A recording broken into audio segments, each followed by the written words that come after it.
Général Cuges, bonjour. Bonjour. Alors, ce soir, les CGMistes participeront à la cérémonie du ravivement de la flamme sous l'Arc de Triomphe. Comment est-ce que ça va se passer concrètement pour eux ce soir? Très simplement. D'abord, nous allons les accueillir. La cérémonie de la flamme est une cérémonie immuable depuis 1920, mais j'y reviendrai peut-être plus tard.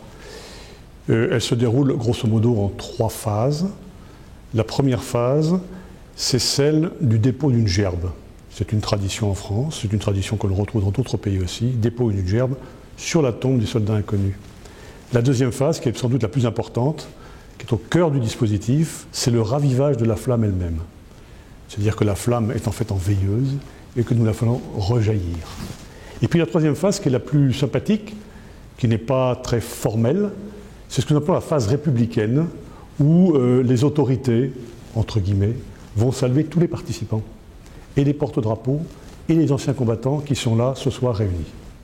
Pourquoi est-ce que cette cérémonie est très importante ce soir pour les CGMistes qui vont y participer? Je pense qu'elle est importante parce que, si vous voulez, le fait que des jeunes qui ont embrassé la carrière des armes, ou du moins qui rejoignent le ministère de la Défense, doivent s'imprégner tout de suite de l'histoire. Et l'histoire, elle n'a pas commencé en 1920, ni en 1914, mais c'est un symbole très fort qui unit tous les citoyens.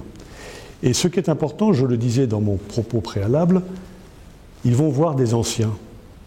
Et ce qui est important à la flamme, c'est ce mélange des plus jeunes, qui démarrent dans la vie professionnelle, qui aspirent à démarrer dans la vie professionnelle, notamment autour des métiers de défense, et puis des anciens qui, eux, ont connu cette expérience et sont très fiers de transférer leur expérience et leur mémoire.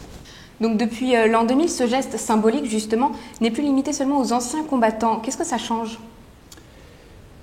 C'est mon prédécesseur, le général Combette, qui a exercé ses responsabilités de président pendant plus de 10 ans et qui lui-même est un vétéran de la guerre 39-45, qui s'est dit, après la disparition du dernier poilu, c'est-à-dire du dernier combattant de la guerre 14-18, qu'il serait bon de ne pas limiter cette cérémonie strictement aux anciens combattants et au monde militaire, mais d'en faire plutôt un lieu et une cérémonie, une commémoration qui regroupe toutes les forces de nation, toutes les forces vives. Et pour moi, le plus beau mélange que nous pouvons avoir, ou la plus belle composition que nous pouvons avoir autour de la flamme, c'est lorsque j'accueille naturellement des anciens combattants, qui doivent être là, dans le paysage. Mais autour d'eux, des élus de la nation, des étudiants ou des scolaires, et puis des militaires en activité. Lorsque vous avez réuni cet échantillon représentatif de la population française, vous avez une très belle cérémonie. Merci, Général Cuges, de nous avoir accordé cette interview.